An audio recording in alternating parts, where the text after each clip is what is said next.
총선 며칠 후 총선 결과보다 더 놀라운 얘기를 여권 사람들에게서 들었다. 윤석열 대통령은 별로 변하지 않은 것 같다는 전언이었다. 김건희 여사가 머지않아 SNS 활동을 재개할 가능성이 있다는 얘기도 덧붙여졌다. 수많은 보수 지지자들이 울분과 절망감을 겪고 있는데 정작 대통령 부부는 다른 세상에 살고 있다는 건가? 귀를 의심하면서 그들이 잘못 관측한 것이리라 생각했다. 그러나 오래지 않아 그들의 관측이 옳았음을 보여주는 일들이 이어졌다. 윤 대통령이 별로 변할 의지가 없음을 보여준 16일 국무회의 발언에 이어 17일 새벽엔 박영선 총리, 양정철 비서실장 설 파동이 비설라인의 활동 재개를 다시 확인시켜줬다. 총리 실장설은 공식 인사 정무 홍보 라인이 아니라 대통령 부부와 개인적으로 가까운 사람들의 입에서 나왔다고 한다.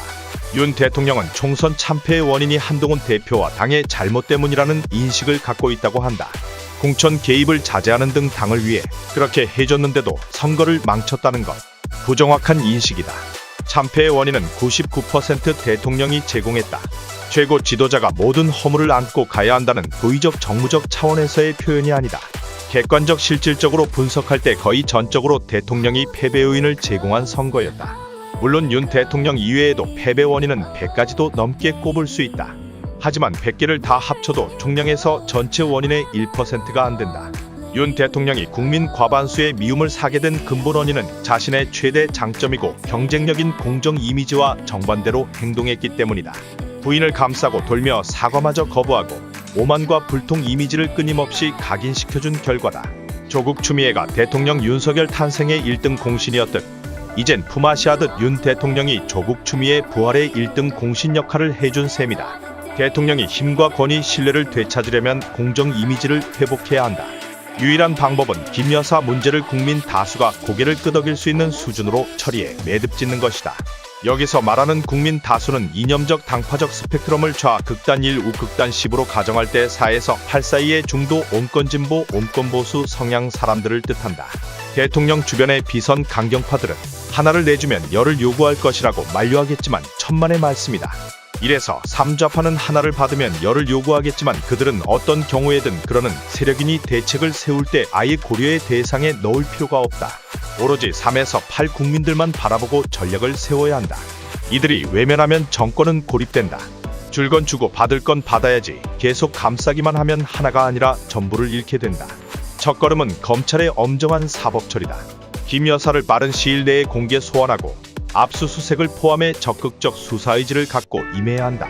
탈탈 털었다가 대통령의 입이 아니라 국민들 사이에서 저절로 나올 수준이 되어야 한다. 김 여사의 유죄를 예단하는 게 아니다. 도이치모터스 주가 조작에 동원된 계좌주 91명 가운데 기소된 사람은 1명이고 그나마도 1심에서 무죄가 선고됐다. 법리적으로 따져 결국 김 여사가 무죄가 될 가능성을 배제할 수 없다고 해도 엄정한 사법 절차를 거쳐 결론에 도달해야 한다. 명품백 사건도 김영란법 조항에 따르면 공직자 배우자의 금품 수수는 직무연관성이 있는 경우만 처벌 대상이 되므로 김 여사는 법리적으로 무혐의가 될 가능성을 배제할 수 없다. 그렇다 해도 철저한 조사와 사법 절차를 거쳐 결론이 나야 한다. 물론 아무리 엄혹한 수사와 재판을 거쳐도 야당은 더 거세게 특검 공세를 퍼부을 것이다. 하지만 이때는 대통령 거부권 행사의 여론이 고개를 끄덕일 것이며 여당 내이탈도 없을 것이다. 국민도 특검 만능론에 고개를 저을 것이다. 윤 대통령은 김 여사와 처가에 대해 말로 할 수 없을 정도로 미안함을 가지고 있다고 한다. 하지만 이제 다른 선택 대안이 없다. 감싸려 해도 결과적으로 똑같은 코스로 끌려갈 가능성이 크다. 소환 조사조차 안 받은 현 봐주기 상태에서 특검법이 상정되면 여당 새 지도부가 사실상 동조해주거나 이탈표가 나올 가능성이 크다. 설령 이번에 특검을 피한다 해도 다음 대선에서 야당은 물론 여당 후보들도 경쟁적으로 여사 문제를 들고 나올 것이다. 돌이켜보면 어느 정권이든 비선 실세로 지목된 인물과 관련한 의혹이 불거진 뒤 그냥 덮고 갈 수 있었던 적은 없었다. 전두환 때 전경환이 그랬고 노태우 때 박철원이 그랬고 김영삼 때 김현철이 그랬고 김대중 때 홍삼 트리오가 그랬고 이명박 때 이상득이 그랬다. 문재인 전 대통령 가족만 예외인 것은 윤 대통령이 문 전 대통령을 건드리는 걸 한사코 마다하기 때문인데 다음 정권도 그럴까? 만에 하나 김 여사가 구속된다고 가정하자. 여야 모두 으스스 떨고 국민 사이에 동정론이 일 것이다. 판사들도 이재명, 조국 사건에 대해 야당 눈치 보기를 하기 어렵게 된다. 수백 건 쏟아질 선거사범 수사, 경기동부연합 등 종북 세력 수사도 힘을 받게 된다. 비리 발생 시점이 재임 중이라면 가족의 구속수감이 정권의 도덕성에 타격이 되지만 도이치모터스 사건은 12년도 더 지난 결혼 전 얘기다. 부인마저 심판대에 세운 대통령에게서 뿜어나올 춘풍추상의 기세는 국정 주도권을 확실히 쥐어줄 것이다. 지도자는 스스로에게 엄격할 때 국민에게 말이 먹히고 기강이 잡힌다. 오만 불통과 부인 감싸기는 같은 맥락에서 생기는 문제다.